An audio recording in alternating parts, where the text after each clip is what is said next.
Mass Effect, a universe where intergalactic space travel is possible. The game's got some pretty nifty technology, but what I want to know is what would it be like to play through this whole game without firing my gun? First, character creation. This Shepard is an Earthborn war hero. That isn't really relevant to the video, but I'm sure some of you are curious. What is super relevant, however, is the military specialization. Initially, I thought to go with Sentinel because they have access to both biotic and tech, but I glanced at the description for 2 seconds and saw the word healer and noped out of that decision, so instead I went with Adept. Was it the correct decision? I picked First Aid as a bonus talent because the other 3 options were literally worthless to me and kept the default Shepard appearance because anything else feels wrong. Difficulty. Yes, just gonna obviously select Insanity. It's the only way to play. Yep, Insanity. Normal. That's how it's spelled in this universe. Don't question it. We got effects to mass.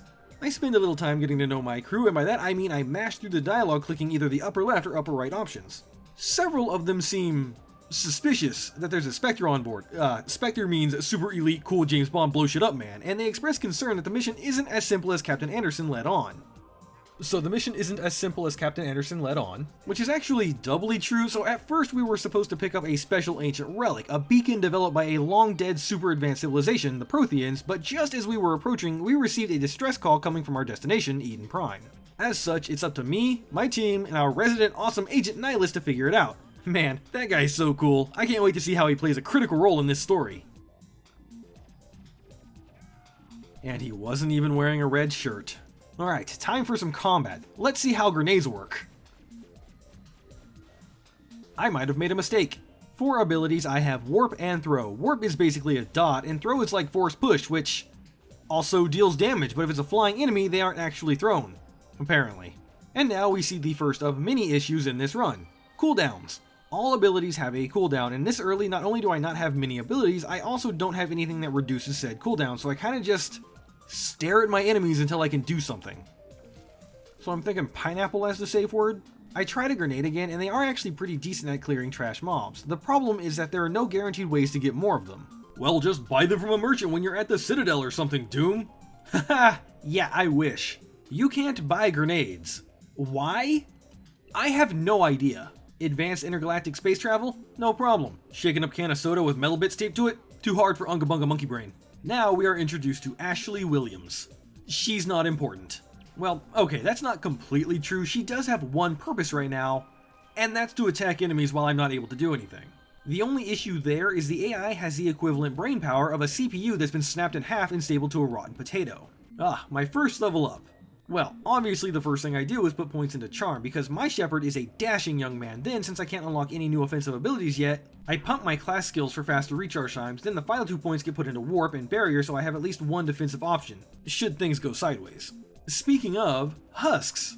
They're not really dangerous, but both Throw and Warp do practically nothing to them. And I am now concerned for the rest of the game. If 2 of the 3 first enemy encounter types somewhat resist my abilities, yeah, it's not a good sign. Hello, survivors. I'm sure you're traumatized, but I must click the appropriate buttons for Paragon points. Thank you. Oh, it's Nihilus. Time for some cool backstory about the most interesting character we've seen so far. The game made it a point to draw my attention to that big ship. I'm sure it's nothing.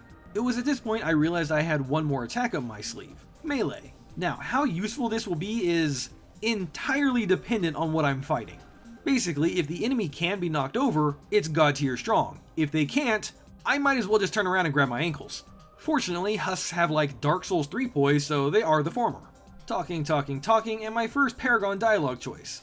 Like I joked earlier with Charm, this will be a Paragon run because, well, honestly, I just don't like being mean in my games. But especially this one. For some reason in this particular franchise, I can't bring myself to do anything mean. Well, except one specific renegade option in the 3rd game. You know the one I'm talking about. Anyway, nearby we find the body of Nihilus. The paperwork on this mission is gonna suck. Also, Powell, who tells us how Nihilus died. He's also smuggling grenades to make money or something. That sucks, but since I have the good boy points to call him out, he hands over a grenade mod, high explosive, which makes my boom bigger boom. But the Geth have planted charges for the biggest boom. So, new objective is to not let Eden Prime become a crater, and to do that, I literally just have to crouch in front of them. The wonders of technology, I tell you what. The Geth are also weak to face punch, but I did learn that snipers kinda hurt. Something I'll definitely have to keep in mind going forward. Ashley then almost becomes the main character, but we can't have that, so I leap into action and throw her out of the way. You know, it only actually just occurred to me how many random acts of chance have to happen for this story to work out. I mean, you could say that about any story, I suppose, but there are so many instances of either plot things like Shepard being hit by the beacon, or the bad guys doing X instead of Y, where if they had done Y, then the game would just end. Like earlier, there was a cutscene where Saren tells a Geth soldier to set the charges and leave no evidence they were there. If instead of doing that, Saren had just used his ship to glass the area from space, Shepard would 100% be dead and that would just be game over for the galaxy. Not that I'm like complaining, Mass Effect has quickly become one of my all-time favorite franchises, and obviously I'm no writer, but still. Anyway, moving on, we are given 2 more reasons I love this franchise. Then Shepard awakes from his 15-hour nap and I tell Anderson about my vision and that Saren was behind the attack on Eden Prime. We don't have concrete proof, but I'm sure the council will listen to me if I just tell them, using the old trust me bro strat. I spend a little time talking to everyone on board, then Joker takes us to the Citadel. Udina. We'll get to him eventually, but Udina has convinced the council to give us an audience, so we need to head over there and talk to them. On the way we meet Garrus, who is very vocal about not liking Saren. Unfortunately, up to now, he's had no luck exposing him, and he hopes we are able to convince the council he's up to something. The council has found no evidence of any connection between Saren and the Geth. Ambassador, your petition to have him disbarred from the Spectres is denied. But my trust me bro! So yeah, the council, unsurprisingly, didn't believe us. Udina, the dickhead, blames Captain Anderson compromising the hearing because he and Saren have a history. Sure, totally isn't the whole his word our word issue, if only we could find some hard evidence that points to Saren being involved. Sure would be convenient if that appeared in the next like 5 minutes. Our best lead is Garrus, the officer we just met, but we don't know where he is. Thankfully, Harkin might. Why Harkin would know Garrus' exact location better than we would at this specific moment in time is beyond me, but hey. Harkin is spending time in Korra's Den, a fine establishment for all manner of Patreon to just chill and enjoy themselves. Speaking of Patreons, I'd like to thank mine for helping keep the channel and Dream alive. Y'all rock and or roll. Stay beautiful, everybody. Also, stay tuned after the video for the first ever Patreon Battle Royale. Outside Korra's Den are some assassins, and here I learn an important lesson. Don't bring melee to a shotgun fight. I did not learn my lesson. Third try though, I use a grenade and literal magic abilities, and it goes much better for me. Another level, and this time I cap my class points, put a point into first aid, and then get the first level of shield boost. Inside, we overhear a couple of Krogans talking about Fist and how one will kill him. Okay, so Harkin, where is Garrus? Strangely, he does know exactly where he is and said he's around the medical center. On my way there, I make a quick stop to buy a Metagel upgrade just in case I'll need it, then find Garrus inside Dr. Michelle's office along with some thugs. After a little squabble, we learn that a Thorian came in who had some information but needed to be hidden. To simplify things, Thorian no thing. Saren want Thorian no thing. Easy solution. Bullet. Our solution. Stop bullet. Garrus help. Ashley yeet! Since these were Fist thugs, and because we overheard the Krogan talking about killing him, he'd probably want in on this, so over in CSEC we are introduced properly to Rex. And with that, the team is assembled. Rex, Garrus, and Shepard. The boys. This team comp probably isn't the best for this challenge, but to be honest, when I played initially, I didn't really bring either of them along, so I thought why not do it now and see other dialogue and whatnot. Together, we head back to Fist to ask what he knows about our Thorian friend. Unfortunately, I fell for the old hidden turret in the desk trick. Second try, I make sure to not do that, and also set it to where my squad will use their powers all the time and not just defensively, which greatly helps. I also save outside of Fist's room, a habit I got into doing before every major battle. Just remember I mentioned this. The actual fight is not much of a fight. I have my squad stand on either side of the room and just take out the turrets, which in turn brings Fist down.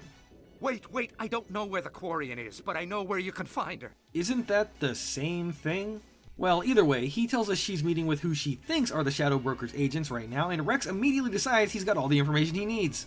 We rush to where the Thorian is supposed to be, and by rush I mean I took my sweet time making sure my squad was upgraded, but it's fine, they patiently waited. After taking care of the assassins, she reveals that she does indeed have evidence on Saren, so we take her to the human embassy to show Udina and Anderson. Udina is confused, but at least he's kind enough to ask for her name, I guess. Tally goes on to show everyone a voice recording of Saren saying Eden Prime was a success and that he knew about the beacon and that it can help him find something called the Conduit. And we get the first mention of the Reapers, a hyper-advanced machine race that wiped out the Protheans 50,000 years ago. Well, I don't know nothing about that, but this recording is probably enough to get the council to believe us. You know, because voice changers don't exist in this hyper-advanced alien society. This evidence is irrefutable, Ambassador. Okay, well, never mind then. Shepard also tries to warn about the Reapers using his dream from before, but once again, the Trust Me Bro defense fails. But it's not all doom and gloom, because now, Shepard is a spectre. With that, another level, Charm maxed, and one into Spectre training because I want that Unity ability. At this point, I do a few random things around the Citadel, nothing of importance except buying the grenade upgrade from the C-Sec Requisitions Officer.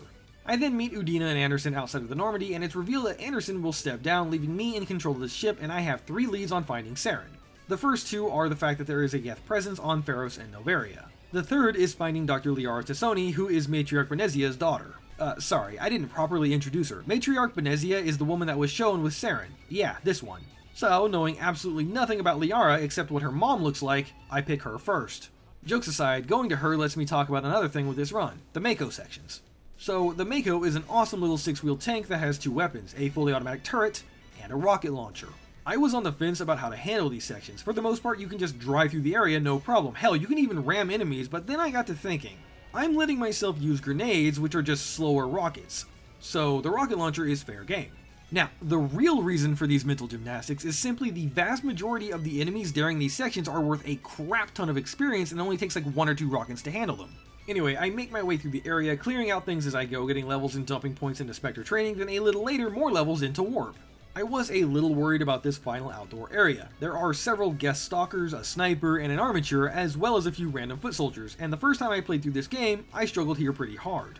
Throw was able to do some good damage as long as things were in range. The problem is that neither side's AI wants to advance. Well, Rex, time to shine! Get in there! God damn it. I was hoping that making him reposition would cause the enemies to scramble, but that wasn't the case. However, after I got close, not only could I do damage with my own abilities, I could command my team to attack specific targets, and after like 5 minutes, the battlefield is clear. Sure helps when the Geth armature's AI kinda borked itself and he just let us unload into him, but hey, I'll take it. In the ruins, we find a trapped Dr. Tassoni. She says there's no way to get through the force field from this side, but luckily there's a giant mining laser pointed at the base of the structure, and after playing the world's dumbest game of Simon Says, I'm in. Well, Liara, I'm glad I got you out of there, but a bit disappointed that you apparently took after your father. I know, Jane, where's that space grass? The whole cave is collapsing, and I'm sure glad that this part isn't timed because it was already extremely difficult. A Krogan leading a couple of Geth demand we turn over Liara. We collectively tell them to take a short spacewalk over a quasar and fighting ensues. The Geth are not a problem, but this Krogan absolutely introduced my forehead to my large intestines several times. The main issue is that if he aggro's on me, I'm kinda screwed. His melee damage is astronomical, and beyond that he has the Krogan skills of mini health, mini damage reduction. And also, whatever this play dead get health back ability is that all Krogans except Rex seem to have. After like 5 tries though, he was low enough that I basically got him to lock onto me, then I just had to run away while my team sorted it out. Also, fun fact, I leveled right at the beginning of that encounter, so every time I had to redo it, I had to redo my levels. Well, I guess I didn't have to, but the extra boost in stats was helpful. Anyway, with Liara safely aboard the ship, we discuss her research and if she knows anything about the conduit. But, of course, she only knows that it is somehow connected to the Prothean's extinction. Great, helpful. At any rate, she joins the team, and by joins the team, I mean the crew, because aside from one mission later, she never gets off the bench. Now I can go to either Feros or Noveria. Or neither. I decided to explore some uncharted worlds, and the reason I did this is because originally I had intended to do all the content the game had in this run, then I realized I would like this video to come out before we discover Mass Relays IRL. As such, I decided to, not do that after a couple of planets. So the first real mission I did now was neither of the main ones. I went to asteroid X-57 to do the Bringing Down the Sky mission. The main objective is to turn off 3 giant rockets to stop the asteroid from hurtling into the nearby planet. It's pretty easy. I mean, the outdoor section, even with only having half the Mako's weapons, isn't a problem, and the enemies here are all pretty weak to my force palm attacks. There was also a rocket drone that I could talk to, until I got close to it at least.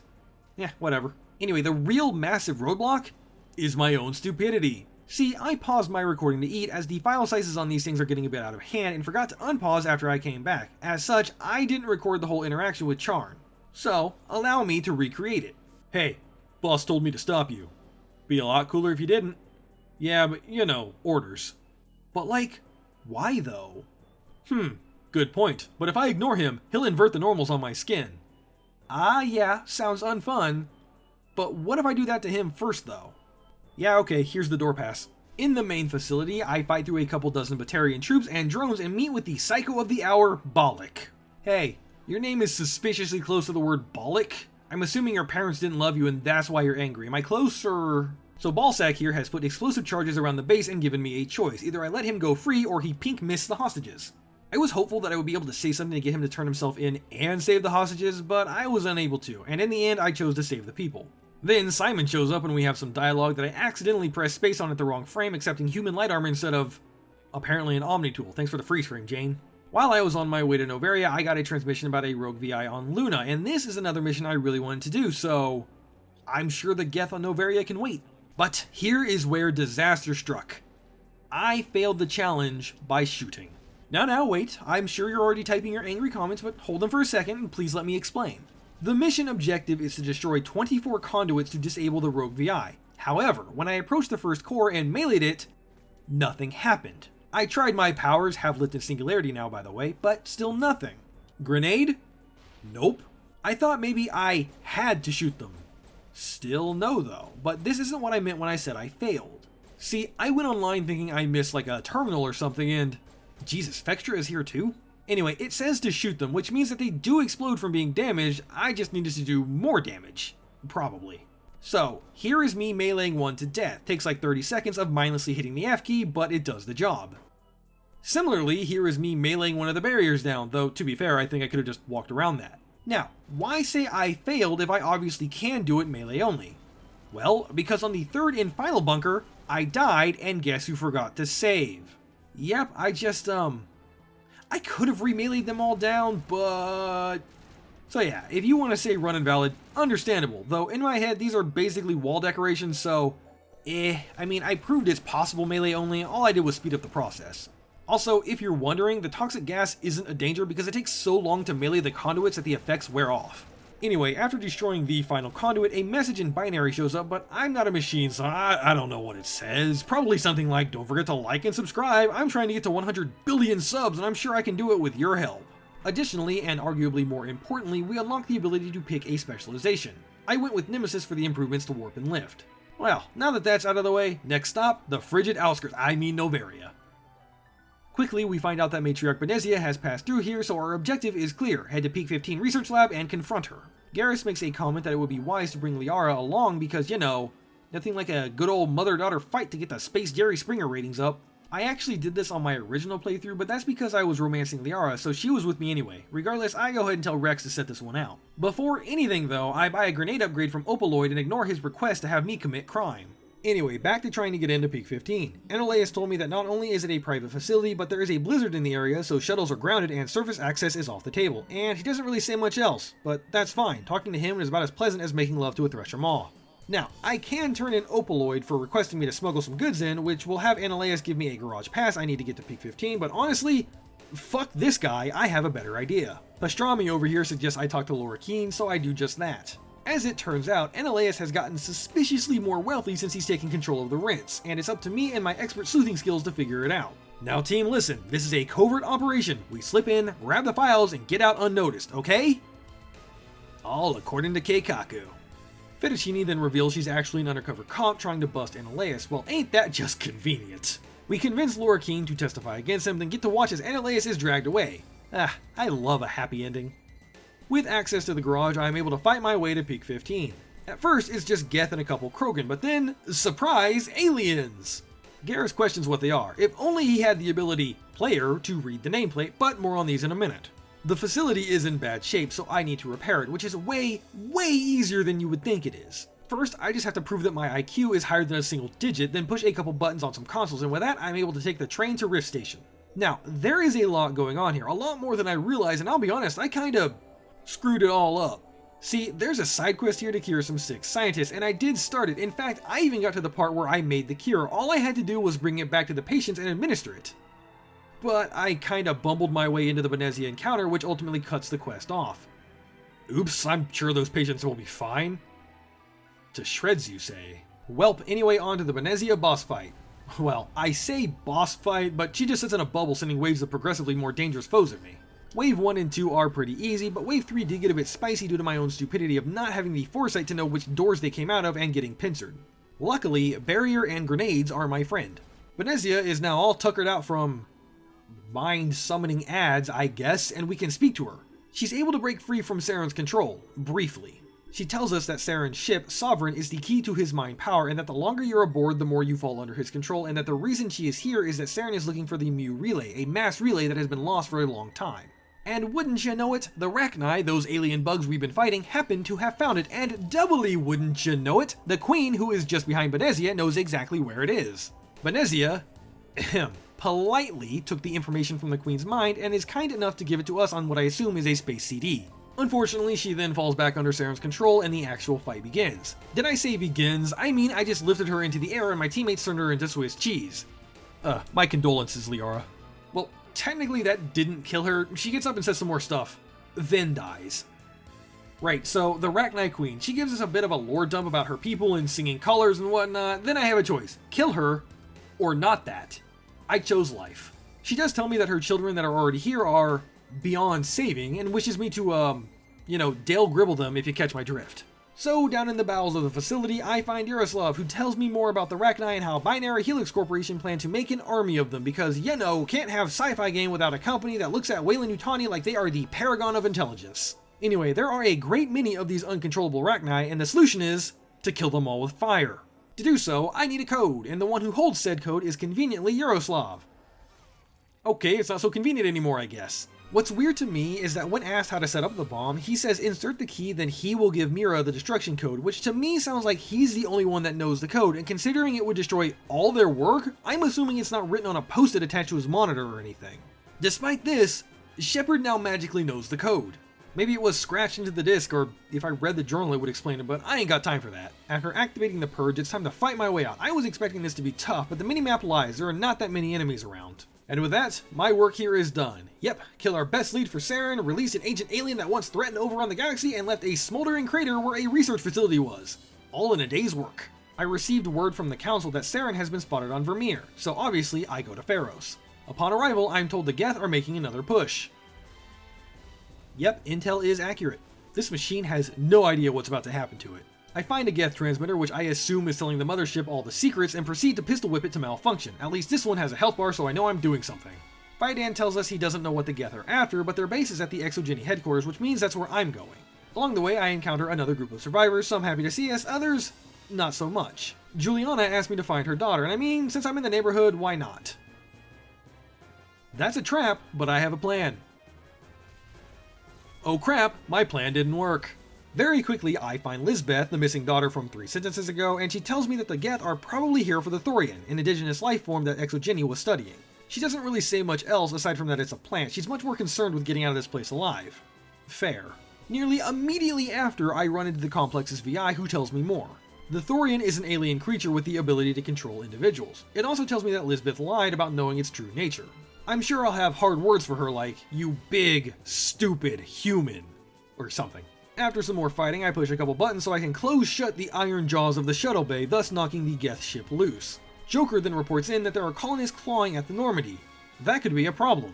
Lisbeth, you big stinky liar, you better tell me where to find that plant. You're telling me the mind-controlling plant is underneath the survivors from earlier. That's probably an issue. Well, at any rate, I take her back to her mom, who is currently in a fight with Ethan. Unfortunately, I don't have the charm points to talk him down, so he's dead now. Next up is to stop the Thorian, but the colonists that are mind-controlled won't let me near it, and I was prepared to make more graves, but Juliana suggests instead to knock them out with a gas grenade. Well, sure is convenient, that's one of like 2 ways I can damage things. 16 unconscious colonists later, and I am at the, That is not a plant. Why do you keep lying to me, Lisbeth? So I was a bit worried about this section just due to the sheer density of enemies, but it ended up being pretty easy. And the tentacles have a health bar, which once again is nice, so I actually know I'm hurting it. Once all of the nodes have been destroyed, the Thorian is banished to the Shadow Realm, and this also releases Shiala. Shiala here goes on to explain that basically the Thorian has been around for a very, very long time. Long enough, in fact, to have seen the Protheans, and when they were wiped out, it consumed them, gaining their knowledge. As such, the Thorian knew how to understand the message from the Prothean beacons. Shiala was traded to the Thorian for this knowledge. Lucky for us, Asari can also do the magic mind meld. Well, I say lucky because that's how Shepard gets the information, but technically if they couldn't do that, then Saren couldn't get it either, but I digress. Shiala shares the information with us and then gives the most sinister look I've seen so far. Like, it almost looked like she's going to betray me by popping my head inside out, but I think it's a glitch because then Shepard's eyes do this. And with that, my work on Feros is done. Back on the ship, I mind meld with Liara to understand the visions, honestly just becoming a regular Captain Kirk, but what are you gonna do? Next, I head back to the Citadel for no real reason, I guess. I mean, I did do things here, mainly sell all my weapons and buy the Giga-Strong guns, but that's kind of it. And a couple side quests, but nothing important really. Well, time to move on to the next main mission, Virmire. Or is it Virmire? I literally, every time I hear it, I cannot remember it. You know, I'm sure it's unintentional, but the first part of this mission really reminds me of the Silent Cartographer level from Halo. I'm not the only one, right? Anyway, it's just your standard rootin' tootin' shootin' level until we get to Captain Karahi's base, then things get a bit spicy, and there's kind of a lot to unpack. So, basically, Saren has discovered a cure for the genophage, which is a disease that brought down the Krogan by rendering pretty much all of them sterile. Rex, obviously, wants the cure to restore his people, but everyone else is like, no. Now, the problem itself is that the Krogan that Saren is breeding will follow, well, Saren, which pretty much means that there would be no way to reason with them. Regardless, Rex is still looking at that cure like I look at a burger. This leads to a little confrontation. Luckily, I made sure to invest in a lot of charm points, that way I can sweet talk him into not shooting me. Not so fun fact I learned while googling and writing this script, if you prompted Ashley to be ready and then don't make a decision fast enough, she will apparently shoot Rex automatically. I'm glad I didn't try to collect footage longer because I would have been pissed. With that taken care of, Karahi has devised a plan. Basically, he will lead 3 teams to attack the base, but that serves as a distraction so my team can infiltrate in the back way and plant a bomb. I then have to choose to send either Caden or Ashley with a captain, and I picked Caden. Why? 100% because this is the canon way I did it in my first playthrough. Yep, I 100% follow my own canon every time. Totally exactly the same. The next section of the level plays out normally. I make sure to do everything in my power to help the assault team except, killing the drones apparently, and then I make my way to Saren's personal office where I have a nice chat with none other than Sovereign. Well, I say chat, he does answer my questions, but in a god complex condescending way. yeah, whatever, you Addams Family thing looking ass knockoff. This exchange is over. Oh, I think I made him angry. I return to the hydroelectric plant and the bomb has been set, but what's this? Plot twist! Caden has been pinned down in the AA tower and I have to go rescue him. I must go. My people need me. On my way, another plot twist. The Geth have attacked Ashley and now a decision must be made. To save Caden or Ashley. Honestly, I wasn't sure how I wanted to do this, but then I remembered. My canon, in my initial playthrough, I saved Ashley, so I'm gonna do that here too. Then Saren shows up and Shepard decides he's tired of my no-guns bullshit and ruins the run himself. Thanks. I try to talk some sense into him, but he isn't having it and a firefight ensues. I was worried about this initially because it's an actual boss fight and he flies, so melee is out of the question and there's a non-zero chance grenades would miss, so I basically have to rely on cooldowns and my teammates. My teammates who, I remind you, like standing out in the open while being shot at and not finishing off an enemy that has literally 0 health. I decided it would be smart to take out the ads first. I'm not sure if they respawn or not, but at least for a moment it would mean we could all focus on Saren. And after a couple minutes, I give Saren a well-deserved punch to the face and escape while watching the facility go up in smoke. Liara and I once again do the monster mash on my cerebral cortex and she learned the location of the conduit. It's on Ilos. I make my rounds talking to everybody on the Normandy, including Liara, because in my first playthrough she was my love interest, so you know, headcanon, right? It's gonna happen again. I then go talk to Ashley as well, and I might have accidentally, as the kids say, rizzed her up as well. I'm sure this won't come back to bite me. Udina then sends word that the council is mounting a defense against Saren and we need to return to the Citadel. Except when we get there, we learn it isn't actually a plan to go to Ilos, it's literally to sit and wait for them to come here, and Udina grounds the Normandy. Fucking politicians, man. Oh, Ashley, do you like jazz? I meet with Captain Anderson, who still believes in us and who knows we have to get airborne if we're going to save the world. He proposes 2 plans. The first is that he can unlock the Normandy from a console in the control center, but it's patrolled by heavily armed guards. The second option is that since Udina ordered the lockdown, if he can hack his computer, then maybe he can get it lifted. Headcanon or not, I will always pick Udina's computer because then we get to see this. Will never not be satisfying. Now we're off to save the universe. Actually, I didn't expect to see you here. What are you doing? Yeah, so I didn't actually mean to romance Ashley, I just kept picking the nice options hoping for Paragon points. It's extra bad because honestly, should this character go to Mass Effect 2 and 3, I know which love interest I'm picking, and it's not her. But I'm weak, and with the coming conflict, I could use some rest and relaxation. Thankfully, today's sponsor Manta Sleep can help with that. I spend long nights editing videos, so I know the trouble of needing a good night's sleep. And I've been using Manta's sound sleep mask for a while. It's been great, so imagine my absolute delight when they asked me if I wanted to try their new sound mask, boasting an impressive 24-hour battery life at full volume, an improved design around the ears for more comfortable side sleeping, and a more breathable fabric to make it cooler overall to wear. And I mean that in both the temperature and style meanings.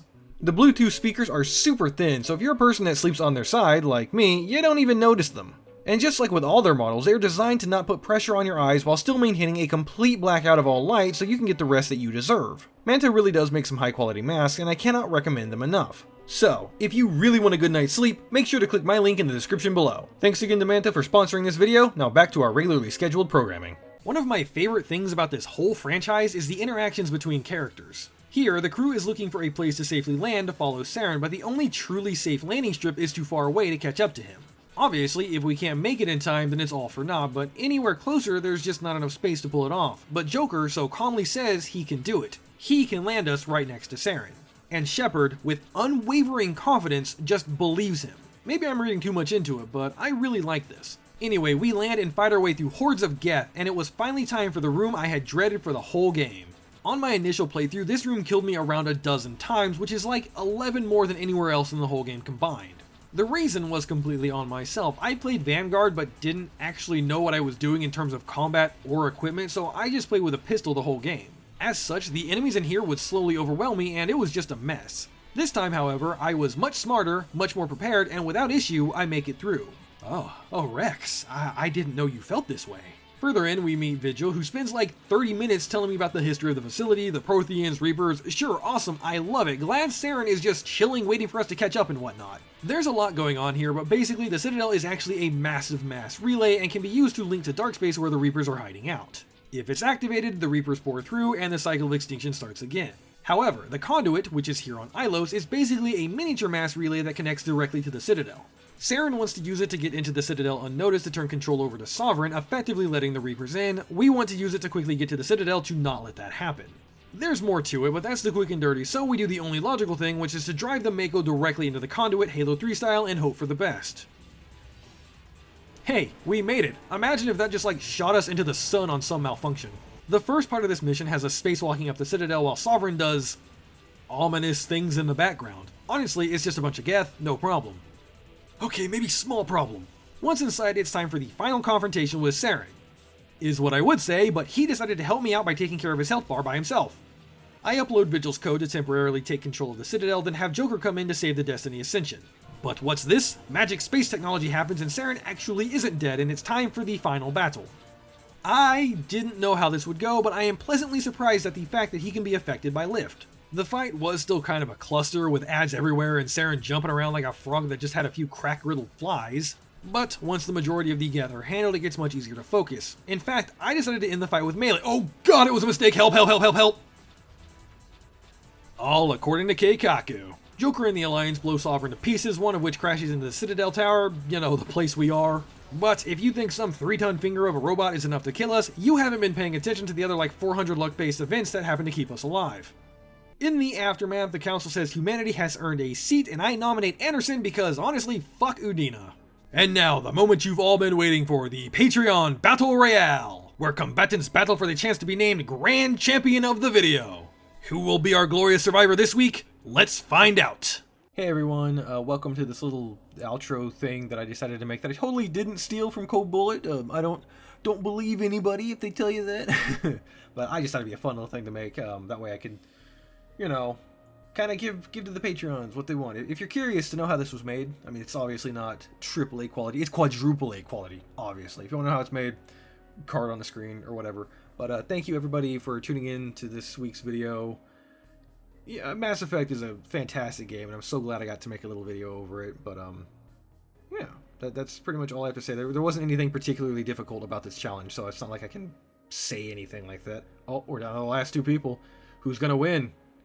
Oh, it's getting close. And there we go, our grand champion for the week.